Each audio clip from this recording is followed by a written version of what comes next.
Nah, sebenarnya hal itu tidak perlu kok kalian lakukan karena justru secara medis jika hal tersebut dilakukan terlalu sering,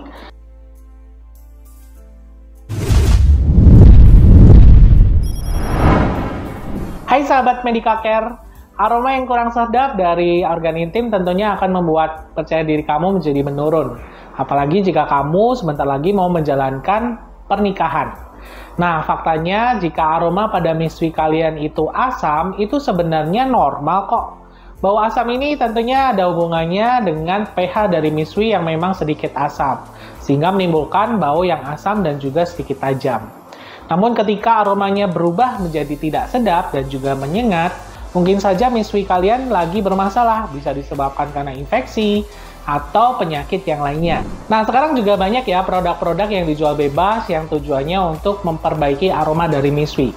Nah, sebenarnya hal itu tidak perlu kok kalian lakukan karena justru secara medis jika hal tersebut dilakukan terlalu sering, justru akan menyebabkan masalah kesehatan pada miswi kalian. Hal tersebut akan menyebabkan perubahan pH dari miswi dan juga keasaman atau aroma asam alami dari miswi. Yang mana hal tersebut bisa menyebabkan ketidakseimbangan flora normal yang ada miswi kalian, sehingga ya dampaknya akan malah justru memperparah infeksi yang mungkin aja lagi terjadi. Lalu bagaimana sih aroma dari miswi yang sehat? Aroma dari miswi yang sehat itu beraroma asam dan juga tajam.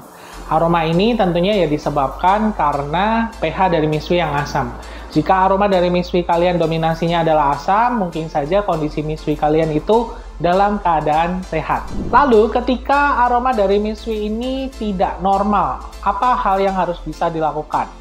Yang pertama tentunya kalian harus menjaga kesehatan organ kewanitaan kalian. Caranya adalah ketika kalian buang air besar atau buang air kecil, sebaiknya membasuh miswi itu dari arah depan ke belakang. Itu tujuannya supaya bakteri dari dubur atau anus tidak dibawa ke depan atau malah menyebabkan infeksi pada miswi kalian. Dan ini juga mengurangi ya resiko terjadinya infeksi pada saluran kemih. Kemudian yang berikutnya adalah menjaga kelembapan dari organ intim kalian.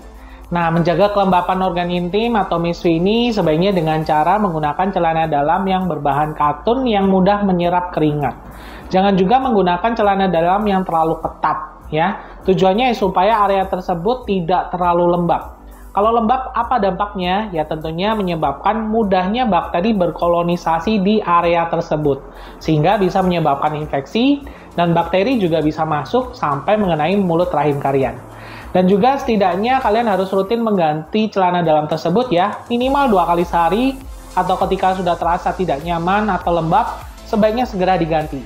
Dan ketika menstruasi juga sebaiknya segera diganti ketika sudah terasa penuh, jangan ditunda-tunda ya. Atau ya minimal selama menstruasi kalian ganti pembalut itu 2 kali. Kalau bisa ya lebih juga nggak apa-apa ya.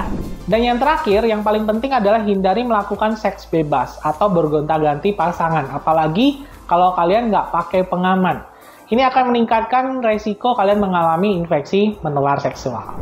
Oke, sekian informasinya. Jangan ragu untuk menemui dokter jika kalian mengalami kondisi di mana miswi baunya jadi nggak sedap dan juga menyengat, atau mungkin disertai dengan keluhan lain, misalnya keputihan yang berwarna keruh, kehijauan, kuning, atau juga disertai dengan gatal.